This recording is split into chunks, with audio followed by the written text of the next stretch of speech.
and through that story, I've always been faced with things I wanted to change. I wanted to rebel against stuff. At the same time, I wanted to conform with stuff, with things like in school, in my first jobs, in big consulting firms, and then quickly realize I don't fit to this mold. I want to create the pot that I want to thrive in. I'm sharing this with our audience here because this is the background for what I do. And when I work with a client, what I get in exchange is that it continues to fuel my story, right? I position my business as I am serving, my number one client is myself, right? So everything I do, all the videos I post are initially for me. And they are all advice that I should be following.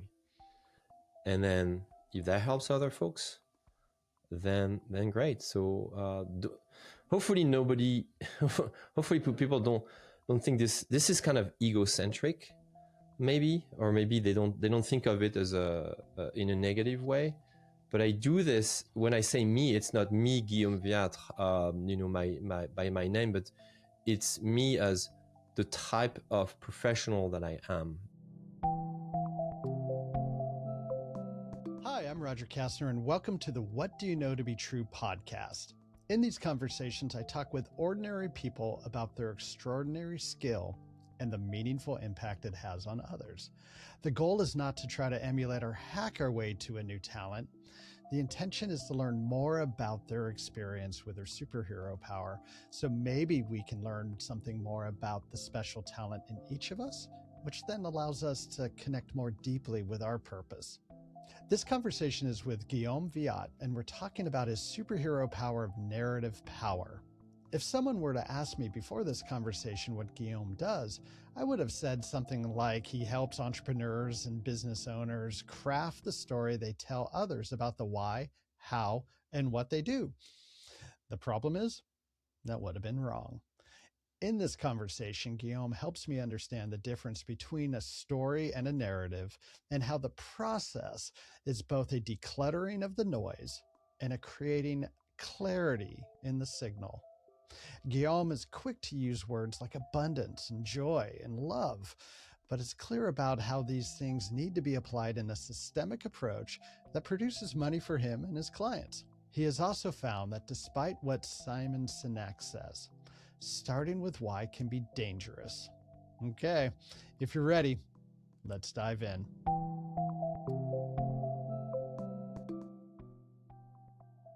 Well, good morning, Guillaume. Thank you for joining me. I'm really excited about this conversation. Roger, it's a pleasure to be here.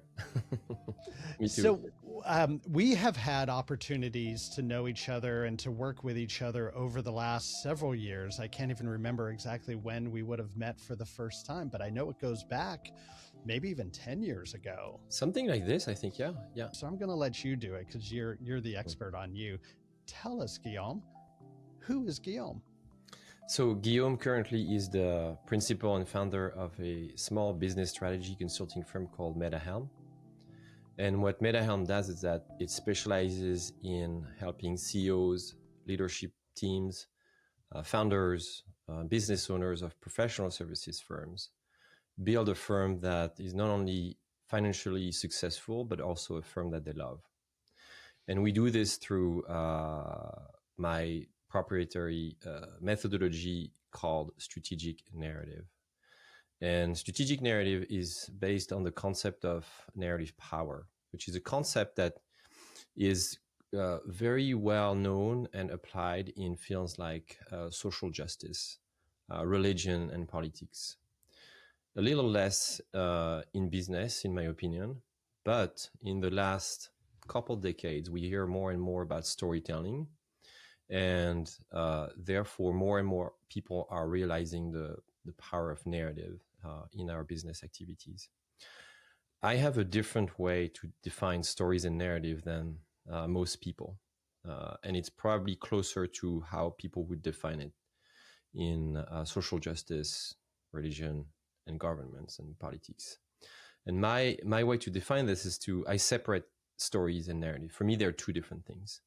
although we use them interchangeably in our daily conversations, they obviously have there's an overlap. Obviously, even if you look in the dictionary, the first layer, the first level definitions are the same. Where it gets interesting is in the second level of the definition, second layers. So to me, a story is a piece that is closed-ended. It has a beginning, a middle, and an end. And that's why when we use the core principle of storytelling in movie making or marketing, we always say, "Oh yeah, there's got to be a happy ending. There's got to be a close, right?" And then maybe we reopen another story loop later. On the contrary, narratives are open-ended. A narrative never ends. A narrative is a perspective. It's the way you look at things. It's the way you think about things. So, for instance, if I, here I have, I'm sipping a glass of water as we're having this conversation. This glass of water is half empty, but it's also half full. Same story, two different narratives, right? So, if you apply those principles, you start realizing that narratives influence everything we do as a society. In fact, some scientists believe that it's the reason why the human species is still in existence, because we have this ability to make up stuff, to imagine things, to tell lies, to gossip, to completely twist the reality, right? When we are about to fail and almost die, we still believe and hope and imagine a world where we survive, and we actually end up surviving. Yay. So that's the power of narrative here. What we do with MetaHelm is that we look at those professional services firms, whether they are small or big. I mean, my clients range from one-person solopreneur, independent expert businesses, to about 2,000 people.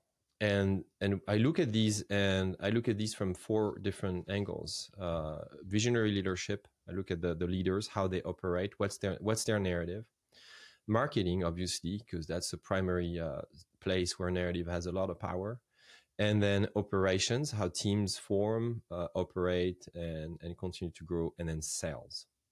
And in those four areas, what I've noticed over the 30 years that I've been in consulting is that there is a bunch of narratives that get in the way. They're kind of like autopilot things, auto mode, right? How do we sell in B2B services? It's kind of a no-brainer. Oh yeah, I get on calls and then I fill out a multi-pages proposals and then I wait for the clients to call me. Like this is a really bad narrative. Don't do that. Okay, this is not how you sell properly in B2B services. So I look at this and I help those leaders defy that norm, because that norm is wrong. And they know that norm is wrong, and they come to me and they say, "Hey, we know that this isn't working for us. And maybe there are other things that we don't see that are not working for us. Can you help us look at these narratives and change them?" When I look at a narrative, that's the last, and then I'll pause because this is like kind of a quick crash course of what narrative power is. When I do this work, I look at three things.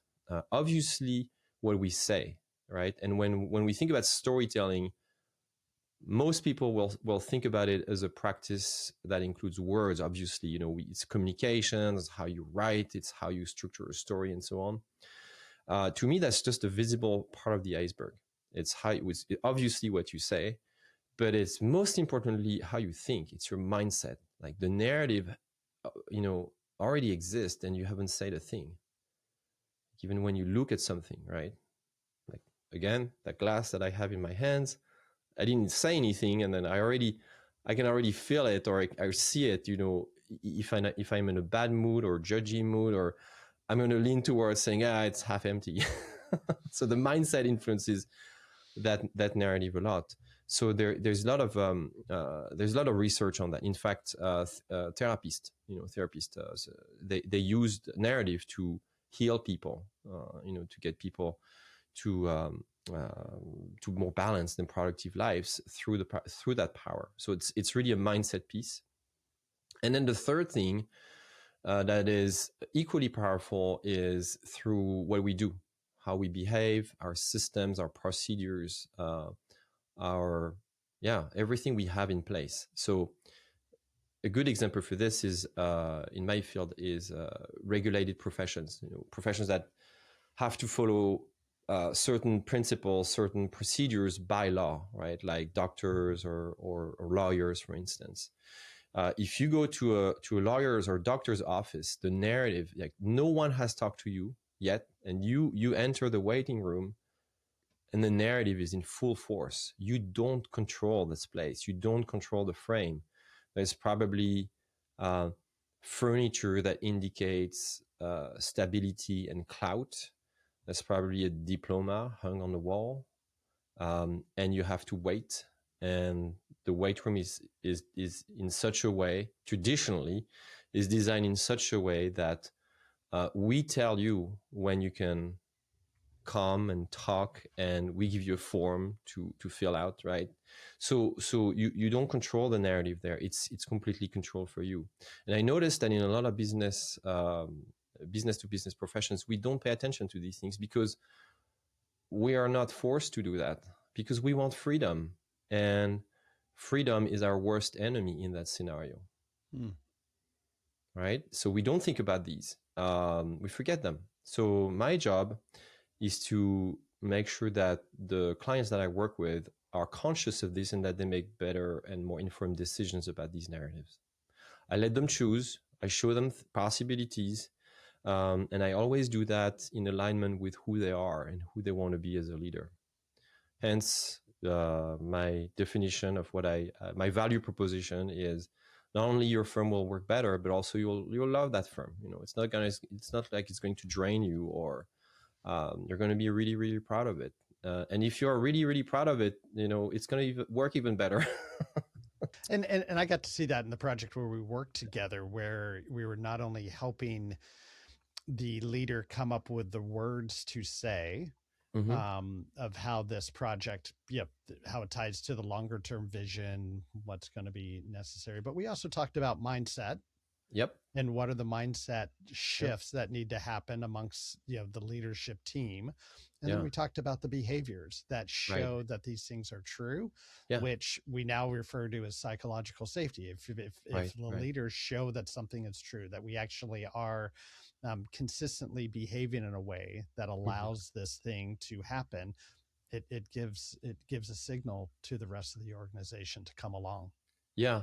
So the project that we were working on, you had brought me on as a graphic facilitator. Graphic facilitation is the use of real-time drawings to capture, represent, illustrate conversations that are happening, so that everybody has a common definition, a common view or representation of the conversations, which increases alignment, efficiency, a feeling of being heard, and so on. So that's what we did. It's one of the many techniques that I have in my portfolio of tools.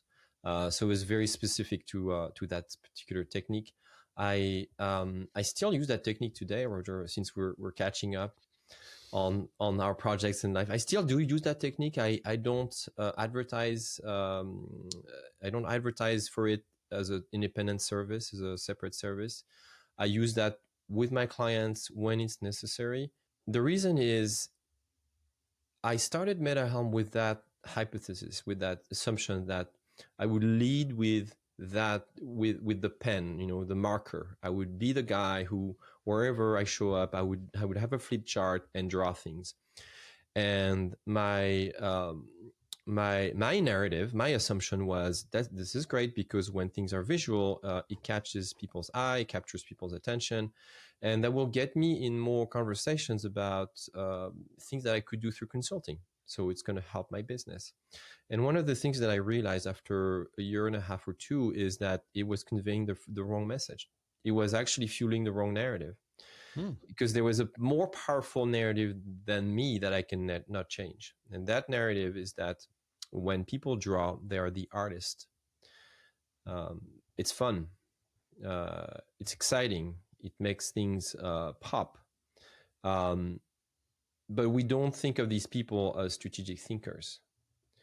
We think of them as putting beauty on on something that is not very that's not very clear, not beautiful. So we don't have that uber narrative of drawing as a strategic tool. It has started to change.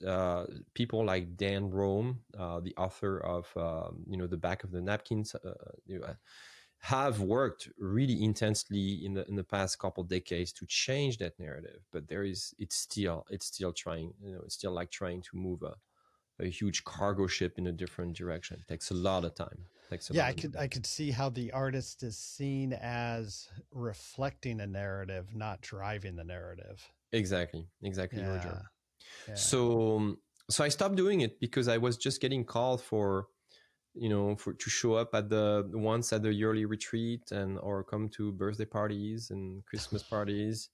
And I was telling people I would love to come. Sounds really fun.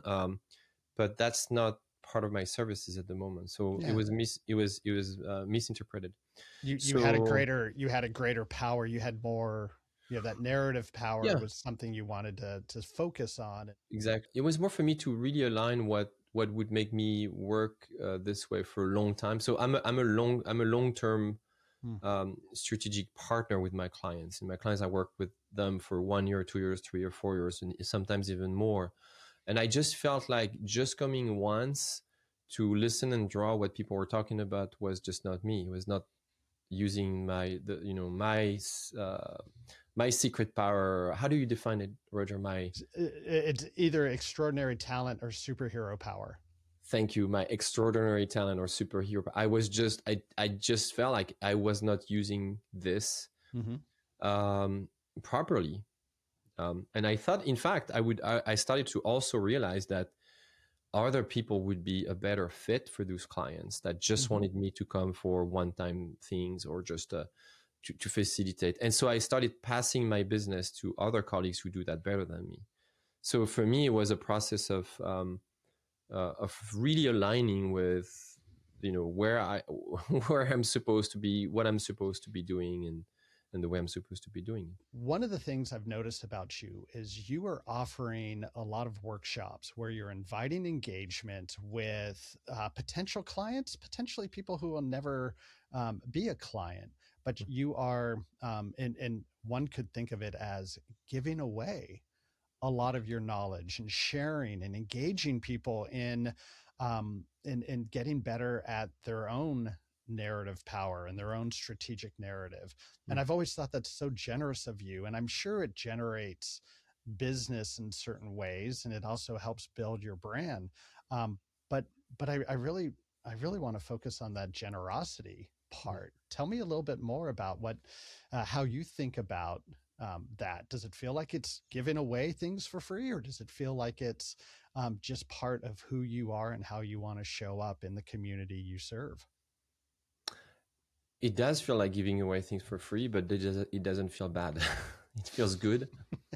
There's so many reasons why I do this. First of all, it's a way to explore things. So I publish one video on YouTube Monday through Friday, and I publish once a week on my email list. And then I'm very active on LinkedIn. I also share my thoughts almost every day. And I'm contemplating adding more to that publication system. I repurpose a lot of my content on Medium and articles of all kinds of platforms. I'm also frequent guest on podcasts. I've been on almost 60 podcasts in the past 2 years. So all of that gives me a chance to just wrestle with my ideas and become clearer and clearer and clearer. So it's like rehearsing. So if you think of yourself as somebody who wants to sell their ideas, an expert, that's the definition of an expert. You're paid for what you think. Then it's your duty to be as good as possible at what you think. And there's only one way to do this, is to show up relentlessly in front of people and try to explain what you have to say and have conversations about it. And the common narrative in business is that, yeah, it's giving away. We're losing opportunities. It's giving away things for free. And I think it's a very toxic narrative. Artists don't think like this. athletes don't think like this. There's so many other professions where we don't think like this. They show up and they do the work that they have to do, and they get so good at it that they find personal or financial reward uh, eventually as an outcome. But initially, they don't focus on this. Like if you want to be good at throwing, at shooting at something, right? You don't think about the target necessarily. What you think about is showing up at the shooting range every day. I had another sport in mind, but then I couldn't find the word in English, so I picked shooting. That's fine. No, it's But, I mean, you know, shooting could be a metaphor too, exactly, right? But what I exactly. hear you talking about is really Yeah, focusing on the process or the yeah, systems and not the outcomes. 100%. So I'm not the only one that says this. I think James Clear from Atomic Habits has this. It's one of the core of his perspective. So many other people have noticed this, and I try to apply this practice in my business practice. So I try to remove as much friction as I can in the publication process. I don't edit things. I keep my pieces to only what's necessary.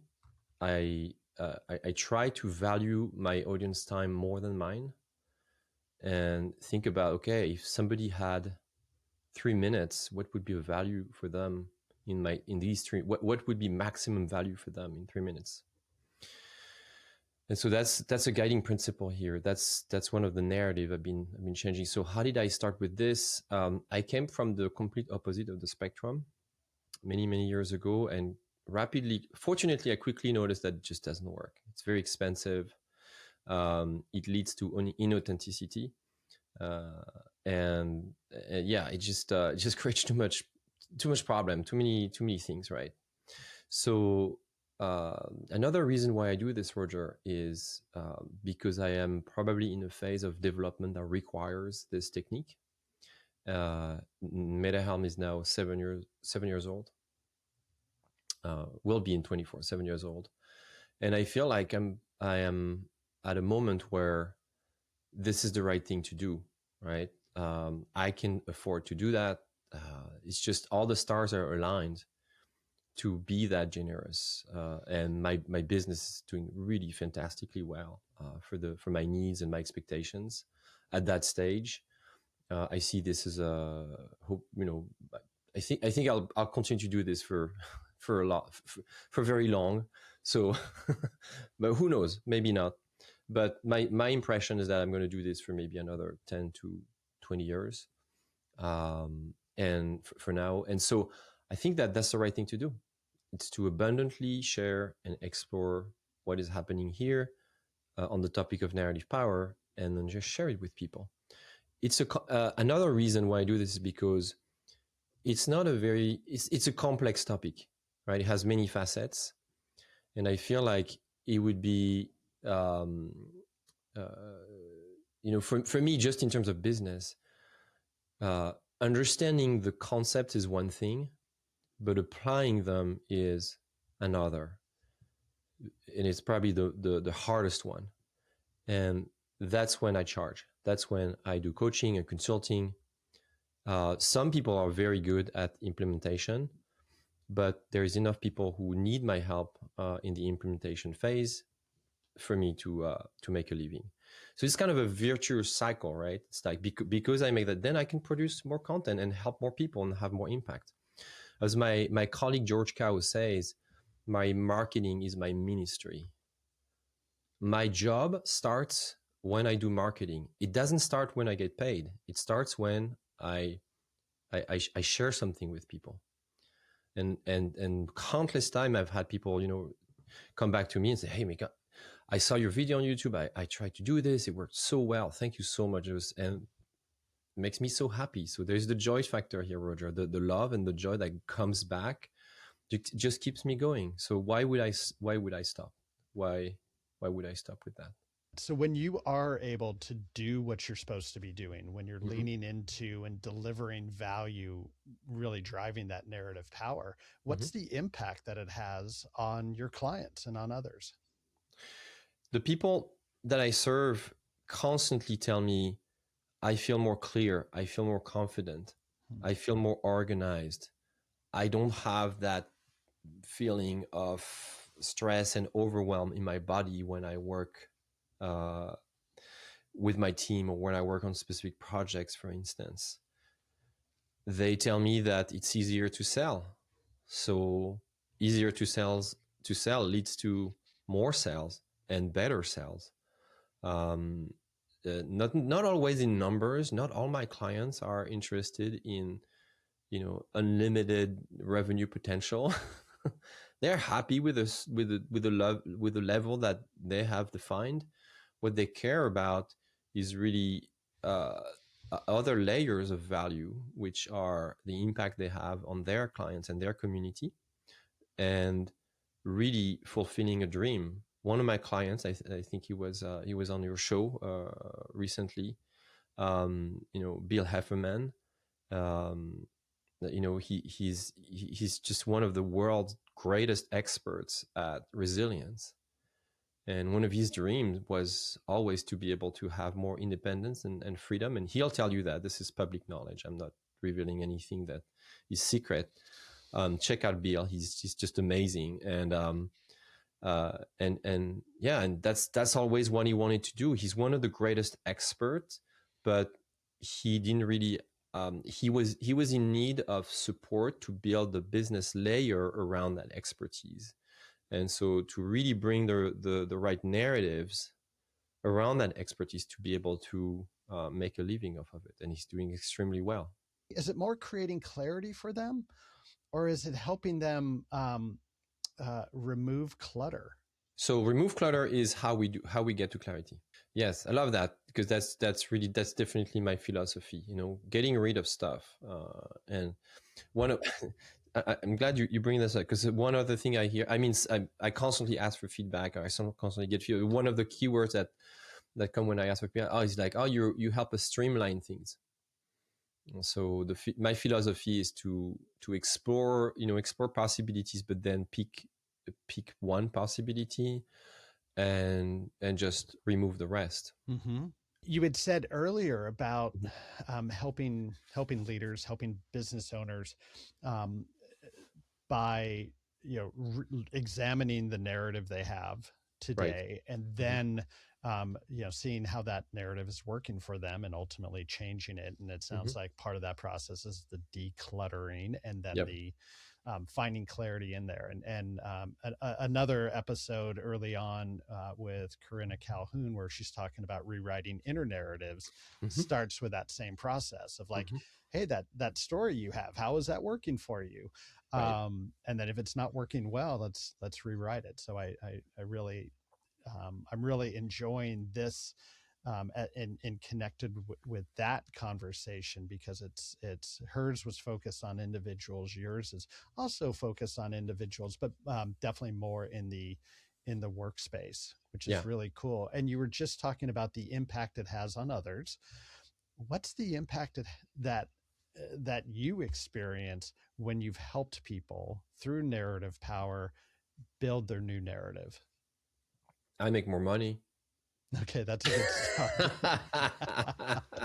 But that's not why you're doing it. You already told me that's not why you're doing it. So why are you That is doing why it? I do it. No, no, no. Let's be Hmm. honest. I do this for a living. That's not the only reason why I do it, but I do this for a living. And that's one of the things I talk a lot with my clients, because my clients also oftentimes come to me for, hey, help me define my why. And actually, I think that starting with why is a dangerous advice for people in the professional services space. I think you should start with what when you're launching your own company.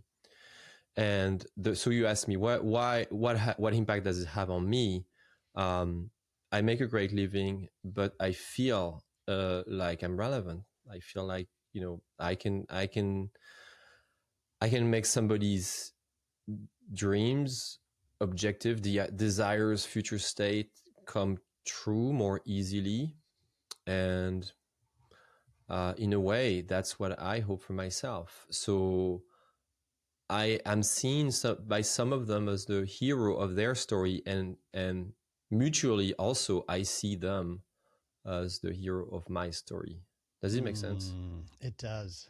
It I'm does. inspired by them, Roger. I'm just in awe with the courage they have, the risk they have, and because I show up with hopefully a lot of integrity in front of them every day, I constantly wonder, hey, what would I do in this situation? Do I walk my talk? Uh, recently I was helping one of my clients on their websites and giving them advice that I don't use, clearly don't use on my website. I'm like, I gotta change that. I gotta be better at this. and I still stand for the advice I gave them. And then the minute after, I'm like, okay, I gotta go to my website tomorrow and change this and make it better. Right? So, which I did. So I fixed it. But there is really that mirroring effect. And it's true for a lot of people in similar professions, coaches or people who do therapy. Sometimes we become a coach because we experienced something and we want others to also experience it, or other people find value in what we've experienced too. So my story is the story of an entrepreneur. This is my fourth company. I grew up with entrepreneur. Pretty much everyone in my family was, except for my mom. My mom was a teacher, but everybody had their own business. Everybody had their business. So for me, it was like there's no other ways than having my business. I'm gonna have my business. So, but I skipped a few important steps quickly. I was also passionate about consulting. I wanted to be a consultant while I was in school. And my story is the story of an immigrant as well. I'm from France. Now I live in the US. And through that story, I've always been faced with things I wanted to change. I wanted to rebel against stuff. At the same time, I wanted to conform with stuff, with things like in school, in my first jobs, in big consulting firms, and then quickly realize I don't fit to these molds. I want to create the pot that I want to thrive in. I'm sharing this with our audience here because this is the background for what I do. And when I work with a client, what I get in exchange is that it continues to fuel my story, right? I position my business as I am serving, my number one client is myself, right? So everything I do, all the videos I post are initially for me. And they are all advice that I should be following. And then if that helps other folks, then great. So hopefully hopefully people don't think this is kind of egocentric, maybe, or maybe they don't think of it as in a negative way.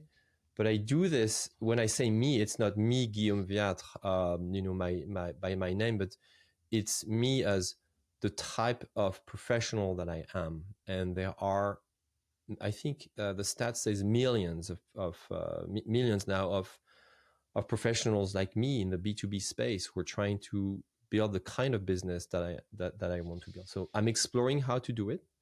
I document it. And if that documentation helps, then great.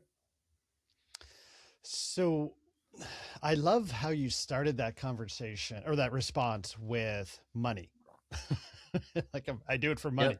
Yeah. Mm-hmm. But then you kind of went around. There's a very common diagram that talks about, things we get paid for, capabilities we have, the reason why, the purpose, and then the impact it has on others. And when those things are in balance, like we're doing something right. And you hit on all four. So congratulations. You're playing Twister with the meaningful life game. It's Ikigai, Roger. That concept is called Ikigai. And then what's interesting is you did say that you put out all that content for yourself first. Mm-hmm. Earlier you were talking about abundance, where you give it away, you give it to others, because it's through that abundance that you're able to do what you do. And sometimes it generates more paid work for you, and sometimes it Mm-hmm. doesn't. But what I love about that is the thing you're doing for yourself, you also you have that sense of abundance that you're giving it away to others. And so they're not a contradiction. They're actually in harmony with each other. And I I'm love glad. that. Yeah, I'm learning this. Thank you. That's good because I didn't notice that initially, but I would agree. It's in Yeah. harmony, and I'm glad you bring the concept of ikigai and the twister metaphor made me laugh. It was totally unconscious. It was totally unconscious. But this is you perfectly reframed what I was trying to say. So thank you so much for that. It's like that balance of what is it that you do.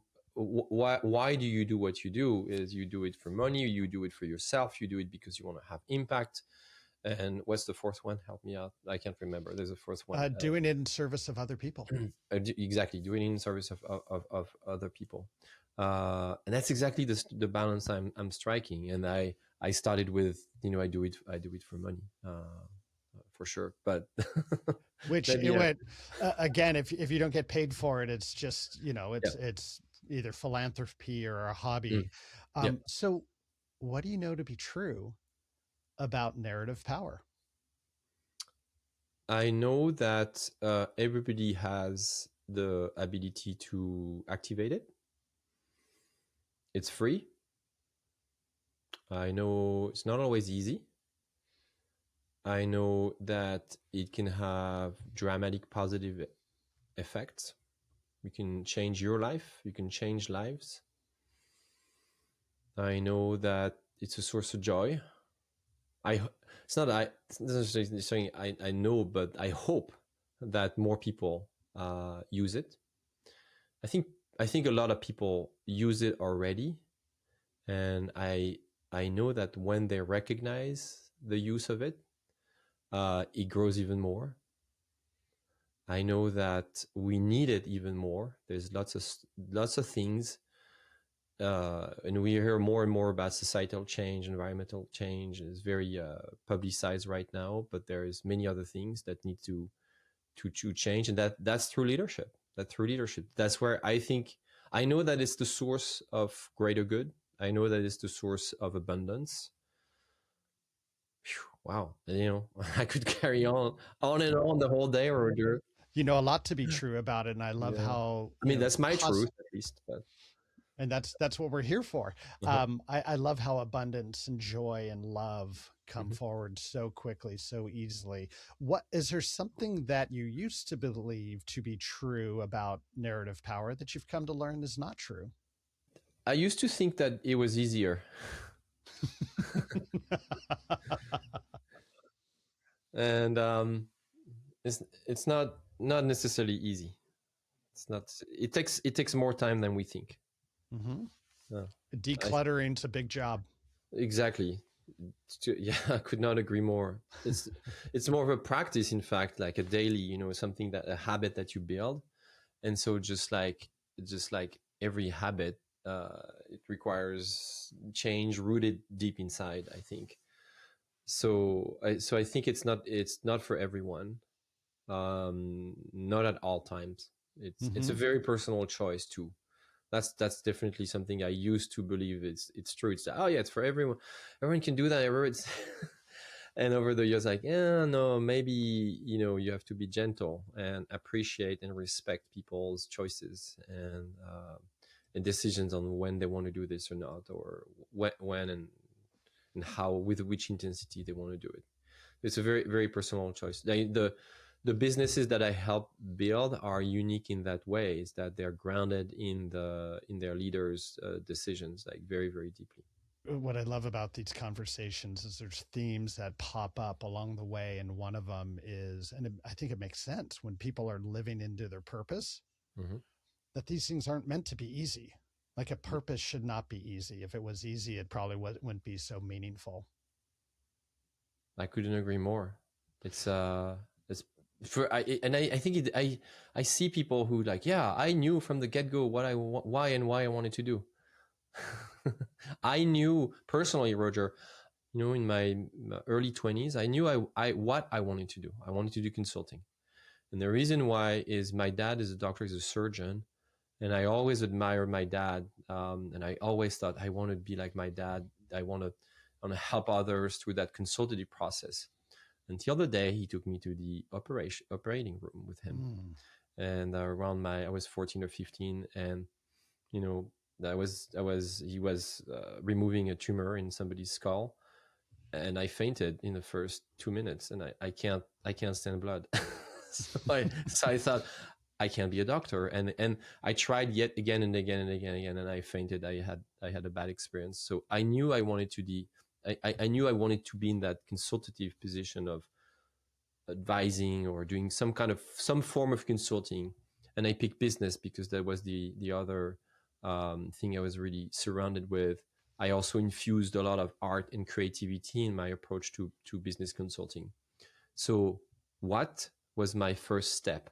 And then why do I do it? I'm not sure I even know today, Roger. These answers I gave you today, they're the best answers I can give you as of the end of this is recording at the end of 2023, and maybe we'll have another interview in 6 months and I'll give you slightly different answers. So this is a constant evolution. I would love to have that conversation. I think I'm hearing some themes, and when this comes out, I think if you went back and went through those themes, it might or watch it and pick out those themes, it might, that purpose might be a little bit more clear. But I know we're almost out of time. Are you ready for the lightning round? Oh, I guess so. What's this about? let's emphasize the lightning part. Okay. So fill in the blank. Narrative power is not easy, but super cool. Is there a practice or routine that helps you grow, nurture, or renew your ability to help others with narrative power? Oh, yes, many. I've got 10 of them, and I track them every day. It starts with journaling and exercising. Exercising is super duper critical. So my body first, because that's what holds my brain and my recognizes my heart. So exercising. No, if you out of the 10, number 1 would be this one, and then third one is playing music.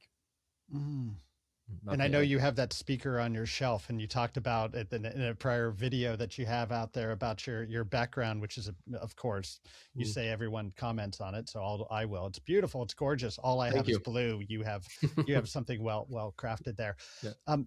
Is there one thing that gets in your way of narrative power? Many fears. Yes. The fear of not being enough, for instance. The fear of not delivering good enough. Is there a word or phrase that describes what narrative power feels like when you've had a positive impact? Freeing. Very freeing. Liberating. Liberating. Because it's all about aligning what you're supposed to do with what you're doing. So it means like you then things become lighter, easier, take less time, and so on. Love that. If a listener wanted to follow up with you or ask you a question, where would you like to point them to? My company website, metahelm.com, metahelm.com. Wonderful. And I'll put the links in the show notes. Yeah. Guillaume, thank you so much for your time, for your wisdom, for sharing with us your superhero power of delivering narrative power. I learned something every time we talk, and today was no exception. So thank you very much for your time and your wisdom. Thank you so much for creating that space, Roger. I think it's very special. I love your podcast. I know you launched it this year, and I can't wait to see and hear about other folks you're going to invite soon. Thank you so much.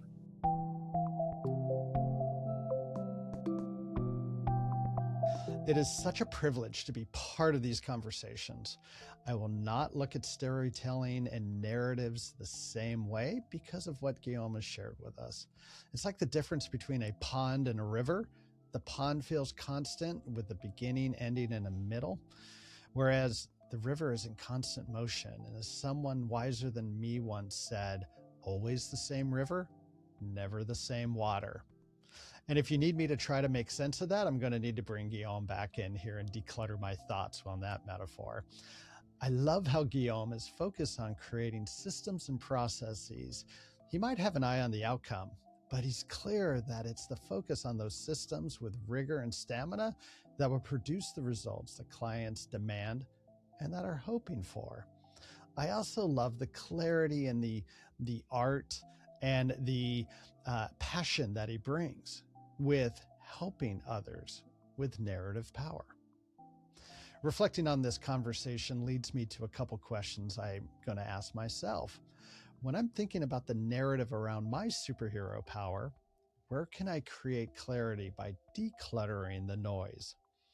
And am I thinking about the systems and approaches I can apply to my superhero power, or am I focusing on the outcome, which that focus might be creating that clutter I need to get out of my way? Okay, if you like this episode, please do me a favor and share the episode with one other person. Thank you for doing that. What Do You Know to Be True is a 3 Blue Pens production. I'm your host, Roger Kastner. We are recording on the ancestral lands of the Duwamish and the Suquamish people. To discover the ancestral lands of the indigenous people whose lands you are on, go to native-lands.ca. Okay, be well, my friends. Let's hit record. Oh, I did. You did? Okay, so yeah. we started already, right? If we want to. Okay, cool. You'll edit this out, right? Nope. Roger. We'll put it on the blooper reel, but yeah. Okay, that sounds good. Yeah.